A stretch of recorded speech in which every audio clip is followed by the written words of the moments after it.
পূজা হোক বা যেকোনো শুভ কাজ, নারকেল ছাড়া কি আমাদের চলে? কিন্তু আপনি কি কখনো ভেবে দেখেছেন এই নারকেলের গায়ে মানুষের মতো দুটো চোখ আর একটা মুখ কেন থাকে? কেন এর উপরটা মানুষের মাথার খুলির মতো এত শক্ত আর চুলে ঢাকা? আজকের ভিডিওতে আমি আপনাদের নারকেলের সৃষ্টির এমন এক অদ্ভুত কাহিনী শোনাবো, যা শুনলে আপনি চমকে উঠবেন। কেন এক মহর্ষি একজন রাজার মাথাকে ফলে পরিণত করেছিলেন? জানতে হলে ভিডিওটি একদম শেষ পর্যন্ত দেখুন। এই কাহিনী শুরু হয় রাজা ত্রিশঙ্কুকে দিয়ে, যিনি ইক্ষ্বাকু বংশের প্রতাপশালী রাজা ছিলেন।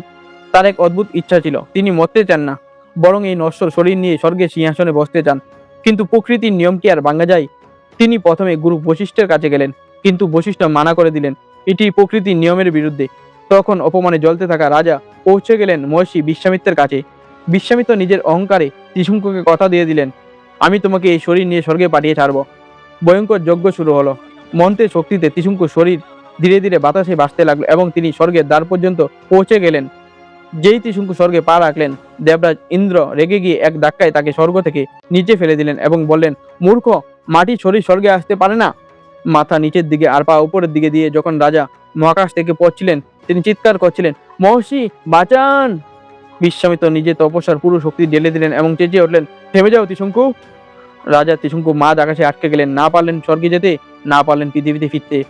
বিশ্বামিত্র জেদ ধরলেন, তিনি এক নতুন স্বর্গ বানাবেন।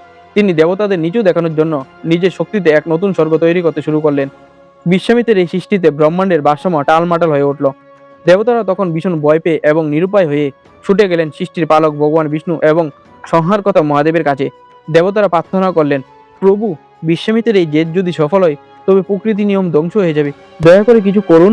মহাদেব এবং বিষ্ণু তখন বিশ্বামিত্রকে শান্ত করতে আবির্ভূত হলেন। তারা মহর্ষিকে বুঝালেন যে মানব শরীর নিয়ে স্বর্গে যাওয়া অসম্ভব, কিন্তু বিশ্বামিত্র তার ভক্তকে দেওয়া কথা ফেরাতে পারবে না। তখন উভয়ের সম্মতিতে স্থির হলো যে তৈরি হওয়া নতুন স্বর্গটি মহাকাশে থাকবে, যা ত্রিশঙ্কু স্বর্গ নামে পরিচিত হবে। বিশ্বামিত্র ত্রিশঙ্কু শরীরকে সাপোর্ট দেওয়ার জন্য একটি লম্বা স্তম্ভ দাঁড় করালেন, যা পরবর্তীকালে হলো নারকেল গাছ। আর সেই স্তম্ভের মাথায় ঝুলে থাকা ত্রিশঙ্কুর মস্তক রূপান্তরিত হলো নারকেল ফলে।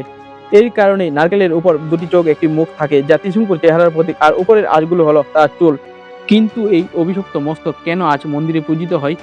কারণ নারকেল আমাদের জীবনের এক চরম সত্য শেখায়, এর বাইরে শক্ত খোলস হলো মানুষের অহংকার। যতক্ষণ না আপনি আঘাত করে সেই অহংকার ভাঙছেন, ততক্ষণ ভেতরে মিষ্টি জল আর সাদা মনের দেখা পাওয়া অসম্ভব। তাই পরের বার যখন পুজোর সময় নারকেল ফাটাবেন, মনে রাখবেন আপনি আপনার ভেতরের অহংকারকে ঈশ্বরের চরণে বিসর্জন দিচ্ছেন। ভিডিওটি ভালো লাগলে লাইক দিয়ে কমেন্টে লিখুন জয় শ্রীকৃষ্ণ আর হর হর মহাদেব। আর এমন সব অজানা কাহিনী শুনতে আমাদের চ্যানেলটিকে এখনই সাবস্ক্রাইব করুন।